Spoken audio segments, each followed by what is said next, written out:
My husband stood up at our son's graduation dinner and said he was leaving me. So I handed him an envelope that cost him everything he had planned with his mistress. I always thought the end of my marriage would look like a hospital bed or maybe a quiet conversation in a therapist's office. Not like this. Not in front of 40 guests. Not with a champagne flute in his hand. Not at our son's graduation dinner. But there he was, my husband David, standing tall, tan, smug in a crisp blue blazer glass, raised toward the chandelier while the room hummed with light chatter and clinking silverware. He smiled at me, then turned toward the crowd. "I've decided to start a new life," he said, "without Sarah." At first there was laughter, nervous, confused.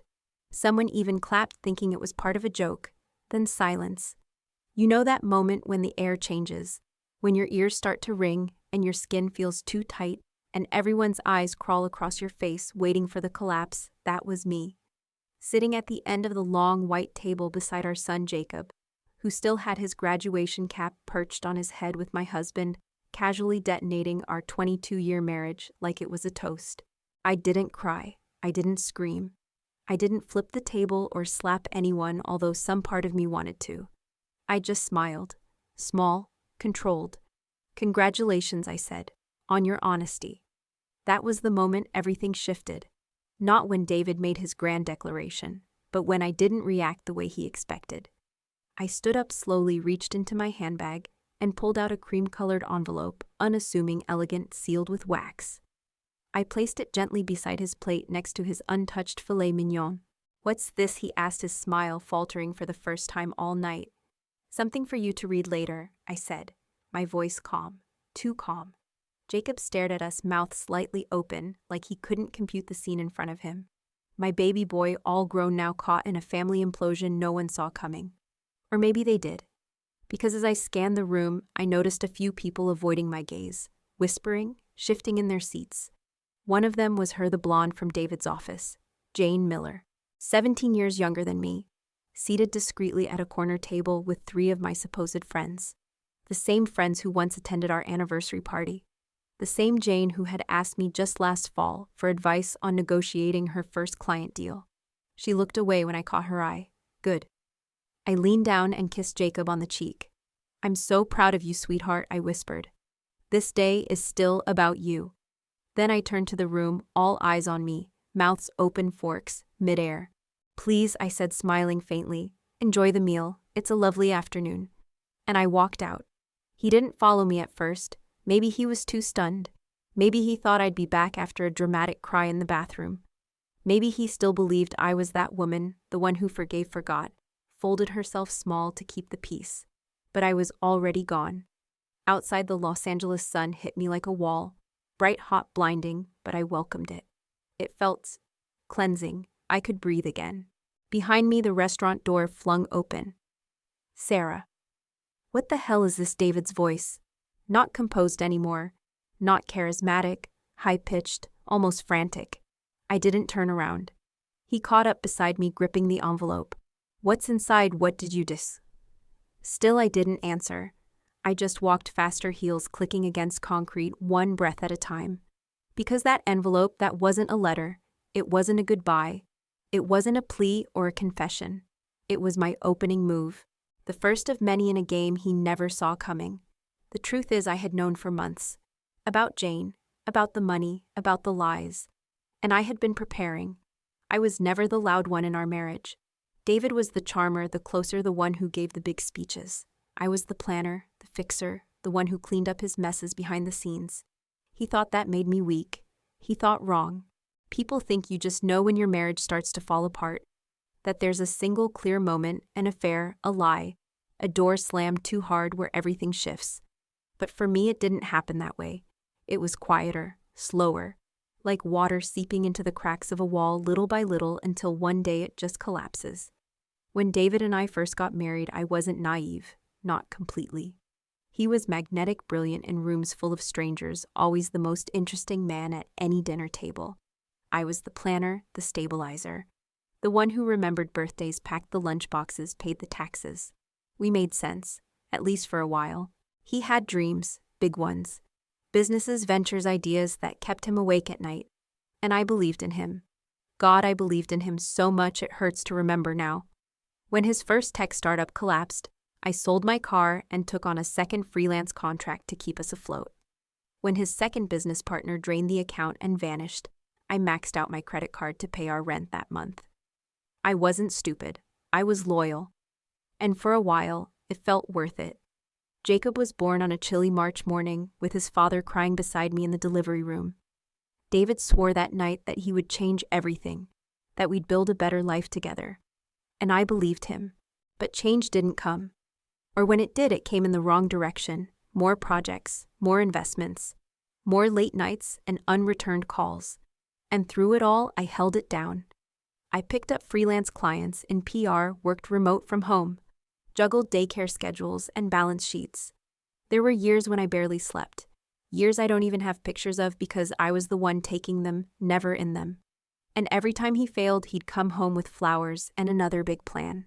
Another pitch, another promise. And I'd nod, smile, back him again. You tell yourself you're doing it for your family, for your child, that this time it'll be different, that he's just going through something, that men get like this under pressure, that if you just hang in a little longer, the reward will come. But time has a way of peeling off the illusion. I started noticing things, small, stupid things. David used to text me back immediately, even when he was in meetings. Now hours would go by. He used to be warm when he came home. Now he smelled like someone else's perfume. There was a time when he'd tell me everything. Now I couldn't even get him to look me in the eye for more than 10 seconds. Still, I didn't jump to conclusions. I didn't scream. I didn't accuse. Instead, I did what I always do. I watched. I waited. Then came the incident with our shared credit card. I was reviewing our monthly statement one Sunday morning, something I'd done religiously for years, and I saw a charge I didn't recognize. A luxury boutique in West Hollywood. We'd agreed to cut back spending. No vacations this year, no big purchases. We're saving for Jacob's future, David had said. But here was a $2,400 charge for jewelry. I stared at it for a long time, willing it to be a mistake. I even called the store. Played the clueless wife. The woman on the phone said cheerfully, "Oh yes, Mr. Caldwell was in last week. Bought the diamond bracelet for his wife. Such a romantic gesture." Except, I didn't get a bracelet. I didn't get anything. Just like I hadn't gotten a real hug in weeks. Or a kiss that didn't feel rehearsed. I hung up. Walked into the kitchen. Made dinner like nothing had happened. David came home that night with a bottle of wine and a tired smile. Kissed me on the cheek and called me babe. I wanted to throw the wine in his face. Instead, I poured us both a glass. Because that's the thing about betrayal sometimes, it's not the shock that gets you. It's the slow realization that you were the only one playing fair. That night after David went to bed, I sat in the dark and made a decision. I would stop pretending. I would stop covering for him. I would stop being the woman who cleaned up behind a man who never learned to clean up after himself. I wasn't ready to leave. Not yet. But I was ready to learn everything. I started digging. The credit card was just the beginning. There were transfers to unfamiliar accounts. Venmo payments with vague labels like consulting or studio. Hotel charges on weekends he claimed he was visiting potential investors. And then the kicker. A text message. Left open on his tablet one morning. Counting the days. I hate pretending. I just want to be yours fully. Kiss emoji. JJ Jane. It took everything in me not to scream, but I didn't scream. I took a screenshot. Then I smiled and kept digging. They say knowledge is power, but in my case, it was protection. It was dignity. It was the difference between walking out shattered or walking out armed. After I saw that message from Jane, I just want to be yours, fully. Kiss. Something inside me clicked. Not snapped, not broke, clicked. Like a safe door swinging open. Like a long-forgotten instinct coming back online. Because if David was going to play dirty, then so was I. Only smarter. I started small, every night after he went to sleep, usually after watching TV with his feet on the coffee table, like nothing was wrong. I would wait 15 minutes. Then I'd get up, go to my office and work. Not on client projects. On him, I went through our bank accounts. All of them.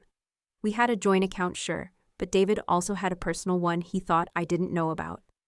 Funny thing is, he used the same password for everything. Lazy. predictable. I saw wire transfers, regular ones, small enough to not raise alarms but frequent, always to the same Chase account ending in 6429. I searched the account name J. Miller, Jane, and then there were the travel expenses. Weekend getaways to Palm Springs, a suite in Napa, even a suspicious flight to New York the same weekend he told me he was at a conference in San Diego.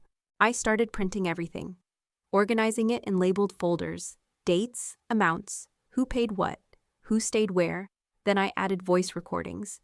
See, in California, one-party consent laws allow you to legally record a conversation if you're part of it.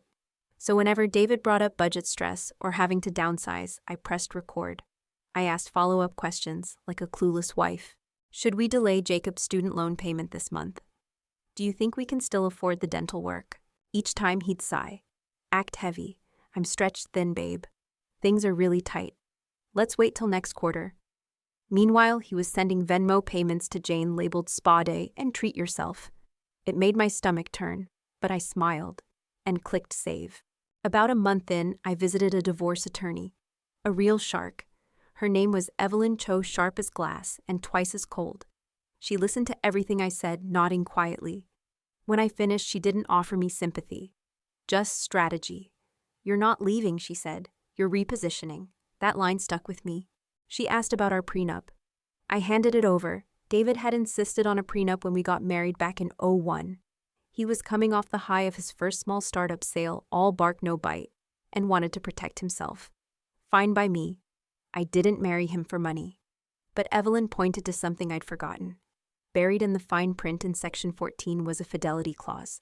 If either party was found to be engaged in extramarital conduct with intent to cohabit or conceal joint funds, the guilty party forfeits their claim to 70% of all shared assets. David had added that clause to protect himself. Now it was going to destroy him. Evelyn smiled when she read it. He's going to wish he never met Jane. I wanted to laugh, but I didn't. Not yet. Because it wasn't just about the money. It was about the years, the sacrifices, the dignity he stripped from me piece by piece while building a fantasy life with another woman behind my back. I wasn't trying to ruin David. I was trying to reclaim myself. I kept the investigation going for another 6 weeks.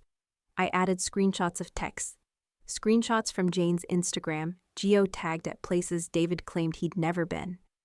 Even photos from a private investigator. Evelyn recommended Jane and David holding hands outside a beachfront condo. Twist number 1, that condo David had already applied to purchase it, using our joint assets. He was planning to use my labor, my savings, my sacrifices to fund a fresh start, with a woman who wore knockoff Chanel and quoted Eat, Pray, Love unironically. No, not on my watch. I updated my will, created a trust for Jacob. I moved a portion of my premarital inheritance to a separate legal entity. Evelyn set up untouchable. Then I prepared the final touch, the envelope, inside the full divorce filing, a letter of notification, a comprehensive financial breakdown, a list of documented violations, and a court-sealed motion to freeze all joint accounts pending asset review. That envelope was my scalpel, clean, sharp, surgical. I timed the filing for 9 a.m. on the morning of Jacob's graduation. Because I knew David, I knew he'd want to make a scene. He loved the sound of his own voice in front of an audience, and I wanted witnesses. What he didn't know was that by the time he stood up to toast his new life, I had already dismantled the life he thought was waiting for him, brick by brick, dollar by dollar. So when he followed me out of that restaurant, waving the envelope in the air, sputtering accusations like a wounded rooster, all I could do was smile. Because Justice doesn't always wear a robe or carry a gavel. Sometimes, she carries a manila envelope. David always thought he was the smarter one. He said things like, I'm the vision, you're the structure. You're the net, I'm the leap. He meant it as a compliment, I think. But the truth was he never believed I could outplay him. And that's what made it so easy. I remember the day he asked me to sign the prenup. We were 3 months from our wedding, just moved into a shoebox apartment above a deli in Silver Lake. He brought it up casually over dinner, like he was asking what I wanted on my pizza. I just think it's practical, he said. I mean, what if one of us totally screws the other over someday? Oh, the irony. I didn't protest. I wasn't marrying him for his future earnings, and I had some family inheritance myself. We both agreed, protect what we come in with, share what we build together. Fine, logical, grown up. But the real kicker. Section 14, the fidelity clause. At the time I thought it was overkill. If either party is found to have concealed shared financial assets or engaged in an extramarital relationship with intent to cohabit, it read they forfeit their right to claim more than 30% of marital assets upon divorce. I remember raising an eyebrow. Planning for cheating already, I joked. David shrugged, sipping his wine. It's not about distrust. It's just insurance. Well, 22 years later, his insurance became my nuclear weapon. After our confrontation at the restaurant, David went into damage control mode. Called, texted, emailed. Claimed he was blindsided, said he just wanted an honest ending. That I was blowing things out of proportion. He still thought I was emotional. Still thought he could talk me down. But by then the filing had already been submitted. The accounts were frozen, the judge had signed the emergency order, and the prenup. It was airtight. Evelyn, my attorney, made sure of that. She reviewed every line, every clause, every possible loophole. The original documents were still notarized and filed. I had kept them in a locked cabinet for decades. Forgotten until they became my shield. David didn't even remember what he'd signed. That became clear 3 days later when he showed up at my temporary apartment, red-faced, pacing the hallway, waving his copy of the divorce packet like it was a ransom note. This clause, he barked, jabbing at the document. It's outdated. It doesn't apply anymore. I opened the door just wide enough to make eye contact. It applies for the entire duration of the marriage, I said calmly. Section 18. You signed it. He scoffed. That was 20 years ago. No judge will enforce that. I didn't argue. I didn't need to. Because the judge already had. Evelyn had filed a motion to uphold the agreement, based on recent violations, and the financial evidence I provided was more than compelling. His transfers. The secret condo application. The gifts to Jane, labeled as consulting expenses. And most damning of all, the audio recording where he laughed and said Sarah still thinks I'm broke. She has no idea we're planning to move in next month. Intent to cohabit. Concealed assets. Game over. At that moment, standing in the hallway in his expensive shirt and $700 sneakers, David realized something. This wasn't a negotiation. It was a reckoning. He tried to pivot, softened his voice, said he made a mistake, tried to paint Jane as a phase, a midlife spiral he regretted. I stayed quiet, let him talk himself into a corner. Then I asked, did you ever plan on telling me, or was I just going to wake up to a for sale sign on our house? He looked away. That was answer enough. Later that night, I got a call from Jane, blocked number, her voice trembling. I didn't know, she said. He told me you two were separated. He said the money was his. I didn't respond. I just hung up. Because I wasn't angry at her. I wasn't even angry at David anymore. I was done. For years, I had fought for our marriage, covered his mistakes, smoothed over the cracks. I thought I was keeping our family together, but the truth, I was just making it easier for him to betray me without consequence. Not anymore. At the preliminary hearing, David walked in with a brand new lawyer, younger, slicker, all confidence and cufflinks. He tried to argue emotional duress, said the prenup created unfair leverage. The judge, a stern woman in her 60s, barely looked up. Did you sign this document voluntarily, Mr. Caldwell? She asked. Yes. Were you coerced? No. Then you're bound to it. Motion to enforce is granted. All joint accounts remain frozen. Family residence remains in Mrs. Caldwell's possession.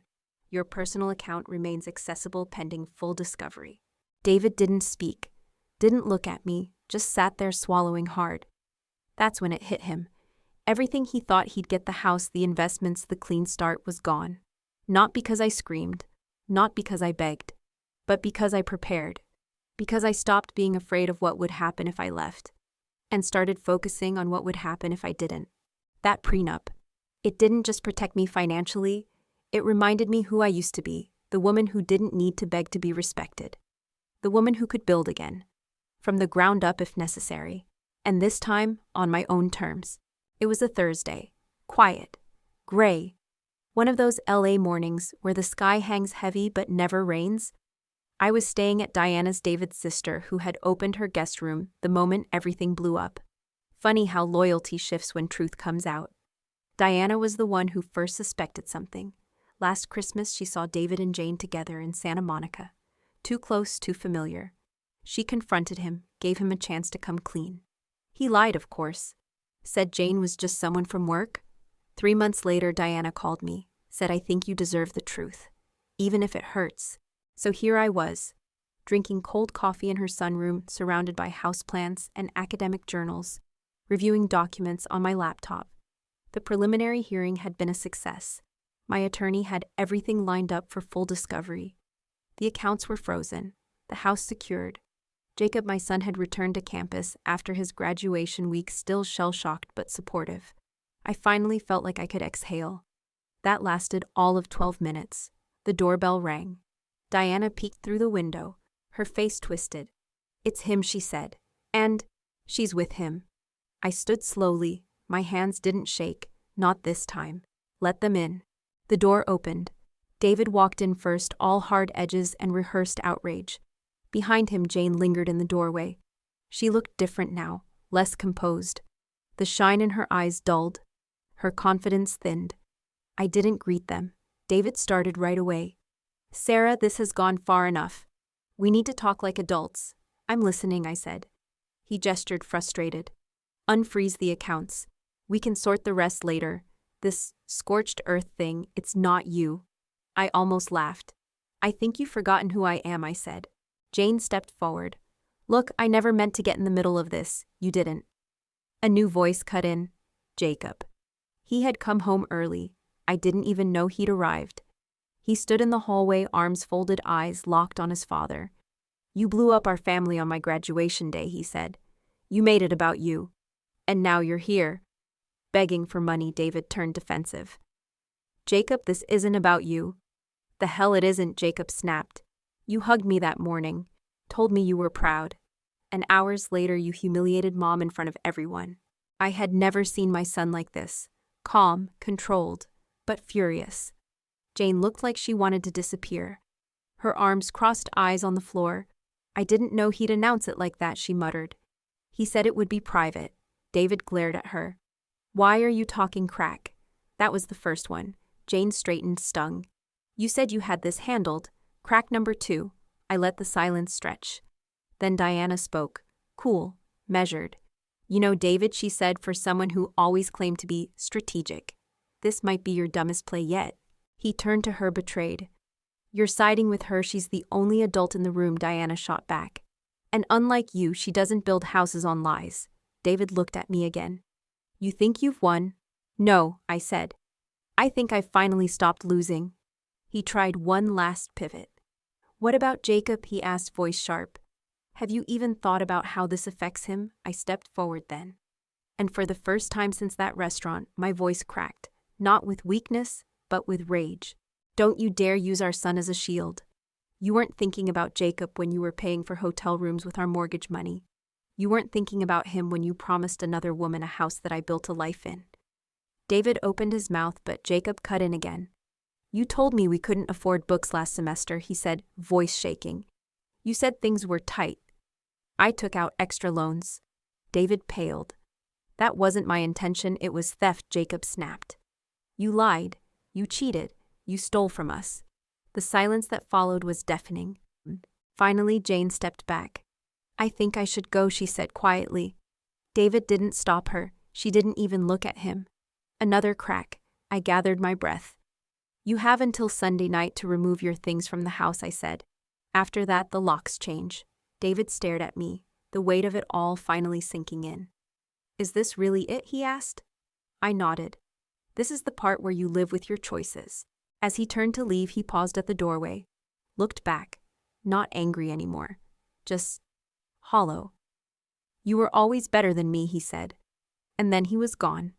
Jane trailing behind him, phone clutched to her chest, no eye contact. I closed the door. Jacob walked over and wrapped his arms around me. "I'm proud of you," he whispered. And for the first time in months, I let myself cry. Not because I was broken, but because I was finally free. It was a Tuesday. Rainy. Gray. The kind of poetic weather that feels like it's trying too hard. I arrived at the courthouse with Evelyn, my attorney, wearing a navy pantsuit, and the kind of calm that only comes after every tear has already been cried. David showed up late. He looked smaller than I remembered. Not physically, just diminished. Wrinkled blazer, unshaven jaw, eyes darting like he couldn't decide if he should be defensive or ashamed. Jane wasn't with him. No surprise there. Word was she left as soon as the accounts froze and the fantasy dried up. The condo gone, the charm gone, him alone. The courtroom was small, no gallery, just a clerk, a judge, 2 lawyers, and the 2 people who used to share a last name and a mortgage. Evelyn opened with everything: clean, surgical, documented transfers, intent to cohabit, financial concealment, clear violation of the prenup specifically. Section 14, the clause David had insisted on, back when he thought he was the one with something to protect. His lawyer, young smug scrambling, tried to argue emotional duress. Called the prenup outdated.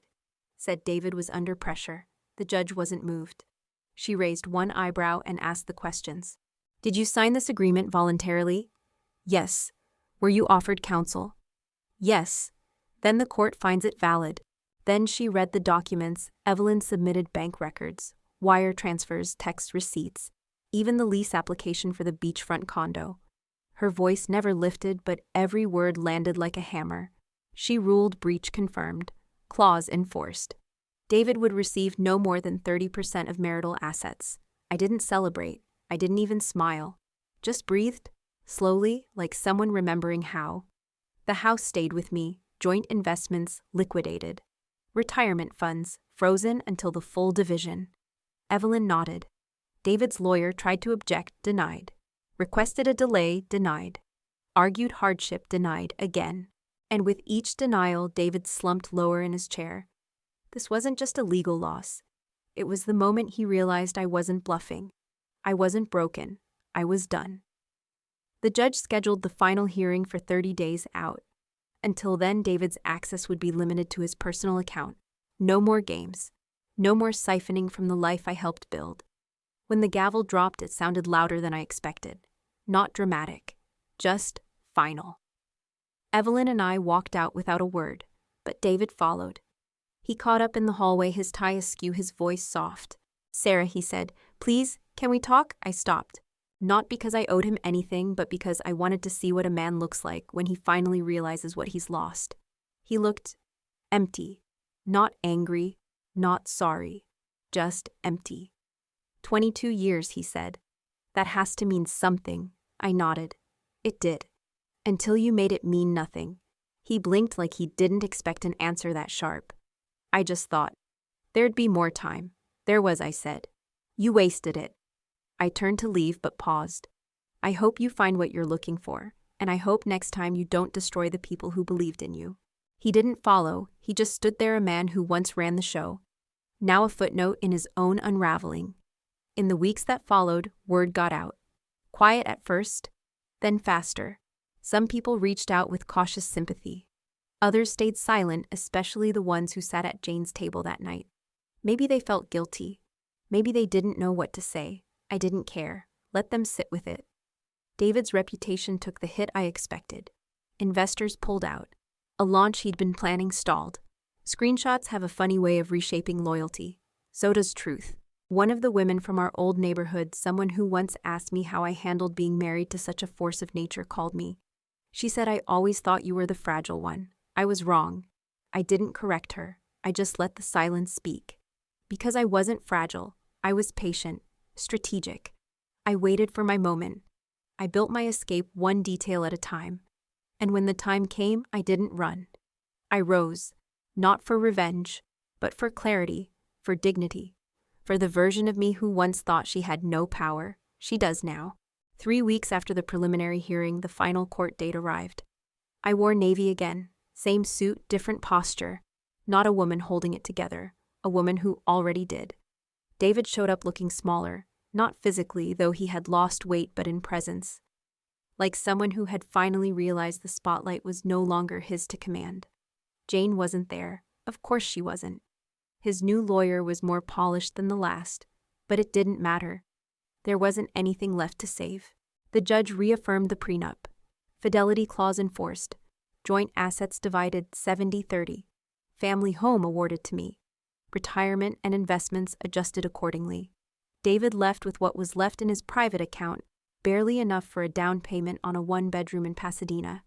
He didn't argue, not this time.